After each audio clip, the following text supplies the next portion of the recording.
Assalamualaikum,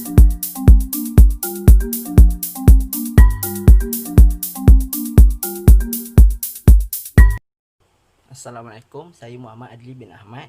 Video ini untuk pentaksiran akhir falsafah ilmu HNF 3012. Saya pilih soalan nombor 2, iaitu perbandingan metodologi skeptisism membina antara Imam Abu Hamid Al-Ghazali dan Rene Descartes. Okey, pengenalan. Skeptisism adalah aliran secara radikal dan fundamental yang tidak mengakui adanya kepastian dan kebenaran pengetahuan, atau sekurang-kurangnya menyaksikan secara fundamental kemampuan fikiran manusia untuk mendapat kepastian dan kebenaran. Ia mengajarkan sikap keraguan sebagai sikap utama yang penting dan universal untuk menambah pengetahuan. Rene Descartes merupakan seorang tokoh falsafah Perancis dan penulis yang membesar dan menghabiskan hidupnya di Belanda. Beliau dilahirkan pada tahun 1595 Masihi di La Haye, Touraine, Perancis. Pada usianya yang muda, beliau mempelajari falsafah skolastik, fizik dan matematik. Beliau mempunyai minat yang mendalam terhadap matematik. Ini kerana baginya, matematik dapat memberikan kepastian dan kejelasan. Beliau pernah mengembara dan memasuki perkhidmatan tentera serta bercampur gaul dengan segenap lapisan masyarakat. Walaupun sibuk, beliau tetap berfikir tanpa henti. Beliau sering mencari jawapan kepada persoalan bagaimana untuk mencari kepastian dalam falsafah. Beliau terkenal dengan teori keraguannya dengan katanya, "Aku berfikir, maka dengan itu aku wujud." Pihak barat mengatakan bahawa dia membawa pembaharuan dalam falsafah barat. Manakala Imam Al-Ghazali pula, beliau merupakan seorang cendekiawan Islam yang hebat dan masyhur. Beliau telah memberikan jasa yang cukup besar dalam dunia Islam dalam usahanya menangkis perkara-perkara yang tidak sesuai dengan ajaran Islam. Beliau telah melalui pelbagai peringkat kehidupan sepanjang hayatnya. Semasa hidupnya, beliau berusaha untuk mencari ilmu yang benar dan boleh diterima akan kebenaran ilmu tersebut. Usaha beliau dalam mencari ilmu itu mendorong beliau mengkaji dalam pelbagai aliran pemikiran yang ada pada zamannya. Beliau selalu disalahkan oleh pihak barat dan juga Muslim yang moden sebagai pembunuh falsafah dalam kalangan Muslim. Tetapi ada juga yang menyokongnya. Walaupun dituduh seperti itu, sebaliknya dialah yang membebaskan ahli-ahli falsafah Islam daripada asyik terpengaruh dengan pemahaman Aristotle. Beliau mempunyai persamaan dengan Descartes di mana beliau telah menolak teori-teori daripada Aristotle dan orang yang sefahaman dengannya. Masuk dalam bahagian perbincangan pula. Pemikiran Al-Ghazali boleh dilihat melalui karyanya iaitu Ihya Ulum Ad-Din yang bermaksud kebangkitan ilmu agama. Karyanya yang lain pula iaitu Kimia-i Sa'adat atau dalam bahasa Melayunya Alkimia Kebahagiaan, terbahagi pada 4 bahagian iaitu pengetahuan terhadap diri sendiri, pengetahuan terhadap Tuhan, pengetahuan terhadap dunia dan pengetahuan terhadap dunia selepasnya. Kebetulan Descartes juga membincangkan perkara yang sama dalam bukunya iaitu Meditation on First Philosophy. Tetapi dalam buku Descartes hanya ada 3 sahaja yang sama, kecuali pengetahuan terhadap dunia selepas. Mungkin dia tidak percaya dengan dunia selepas kematian, sebab tu dia tak masukkan. Tapi setelah dikaji, karya Al-Ghazali yang boleh dibandingkan dengan karya Descartes secara tepatnya ialah karya Al-Munqidh Al-Dalal, iaitu dalam bahasa Melayunya pembebasan dari kesilapan. Terdapat 2 orang ilmuwan mendapati terdapat banyak persamaan di antara karya Al-Munqidh Al-Dalal dan Meditation on First Philosophy karya Descartes. Ilmuwan yang pertama iaitu M. Sharif tidak menuduh kerana tiada bukti yang kukuh mengatakan Descartes menterjemah karya Al-Ghazali ke dalam bahasa Latin. Tetapi memang ada persamaan yang jelas di antara karya 2 tokoh falsafah tersebut. Ilmuwan kedua pula iaitu Catherine Wilson menyatakan bahawa terdapat bukti sejarah bahawa Descartes pernah membaca karya Al-Ghazali. Ini mungkin daripada segi persamaan, mungkin Descartes membincangkan tentang perkara yang sama, tapi isinya mungkin berbeza. Okey, seterusnya dalam perbandingan dia pula. Perbandingan di antara Al-Ghazali dan Rene Descartes.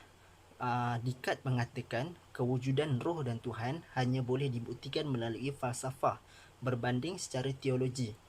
Maknanya dua perkara tersebut tidak boleh dikaji atau dibuktikan secara fizikal dan saintifik. Beliau juga mengatakan walaupun kepercayaan sahaja sudah mencukupi untuk orang yang beragama, tetapi orang yang tidak beragama tidak boleh dipengaruhi melainkan ada bukti nyata. Maknanya orang yang beragama ni dia takkan boleh percaya cakap-cakap saja, dia kena ada bukti. Bukti bahawa Tuhan tu wujud. Sama ada dia nak nampak dengan mata dia sendiri, itu terpulang pada dia. Sambungan, Rin Descartes mengatakan bukti kewujudan Tuhan melalui falsafah itu datang daripada fikiran sahaja. Ia dicipta di dalam kepala orang yang beragama. Maksudnya orang yang beragama itu akan sentiasa kaitkan dengan mana-mana kejadian, dia akan kaitkan dengan kekuasaan Tuhan. Manakala orang yang tidak beragama, dia tidak akan merasakan kewujudan Tuhan melalui kejadian tersebut. Berbeza dengan Al-Ghazali, beliau hidup dalam persekitaran Islamik. Oleh itu, beliau tidak mempunyai masalah tentang Tuhan. Manakala Descartes memberi penekanan berdasarkan pemikiran manusia dan falsafah sekular. Ini bermakna Al-Ghazali mempercayai bahawa ilmu boleh datang melalui keyakinan dan juga wahyu, manakala Descartes hanya percayakan bukti secara fizikal dan saintifik sahaja. Al-Ghazali mengatakan bahawa setiap manusia mengikut fitrah. Contohnya, beliau perhatikan bahawa anak-anak akan mengikuti agama ibu bapanya, walaupun anak-anak tersebut tiada pengetahuan yang mendalam mengenai agama tersebut. Al-Ghazali menyifatkan dirinya sebagai seorang yang dahaga untuk mencari kebenaran di sebalik sesuatu benda. Yang memberi inspirasi terhadap Al-Ghazali, yang membuatkan munculnya perasaan ini adalah pemerhatian beliau yang disebutkan tadi, iaitu mengenai fitrah. Beliau mahu mencari kebenaran tentang fitrah.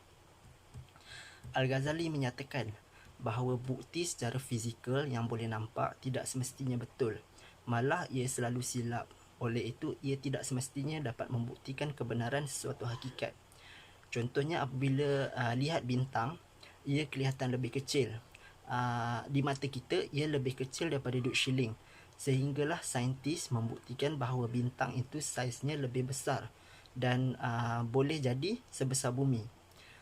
Kita boleh membuat penilaian berdasarkan panca indera, tetapi hakikatnya akan menentukan dan kadang-kadang menafikannya.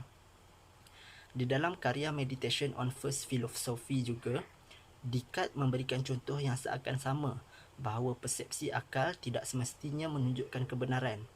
Beliau setuju bahawa panca indera kadang-kadang tidak dapat membuktikan hakikat. Contohnya, beliau memberikan contoh bahawa beliau sedang duduk memanaskan badan di tepi unggun api sambil memakai pakaian musim sejuk dan sedang memegang kertas. Soalan dia, bagaimana seseorang boleh menafikan bahawa itu adalah tangannya yang memegang kertas dan badan itu adalah bukan badan dia? Dalam masa yang sama, dikatakan bahawa ini sebenarnya boleh dinafikan dengan diandaikan bahawa dia sebenarnya sedang bermimpi. Hakikatnya, dia sedang berbaring dan tidur di atas tilam. Hipotesis mimpi oleh Descartes ini sebenarnya mempersoalkan tentang kepercayaannya mengenai kewujudan dunia luar. Beliau memikirkan tentang perkara yang dirasakan pernah nampak, tetapi sebenarnya dia tidak pernah nampak dan benda itu sebenarnya wujud tanpa pengetahuannya.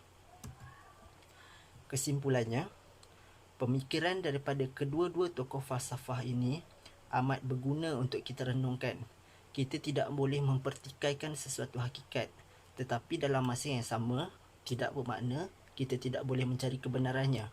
Mencari kebenaran sesuatu hakikat itu akan memberikan kita pemahaman yang lebih mendalam tentang suatu perkara itu. Skeptisisme ini memberi sumbangan yang berharga kepada perkembangan ilmu falsafah, kerana sikap dasar skeptis ini menimbulkan keraguan secara positif setiap dakwaan yang dikemukakan. Tetapi kita juga sebenarnya harus berhati-hati kerana skeptisisme ini memberikan kekeliruan, iaitu kita akan beranggapan bahawa sekiranya kita tidak tahu sesuatu perkara, maka kita tidak akan pernah salah.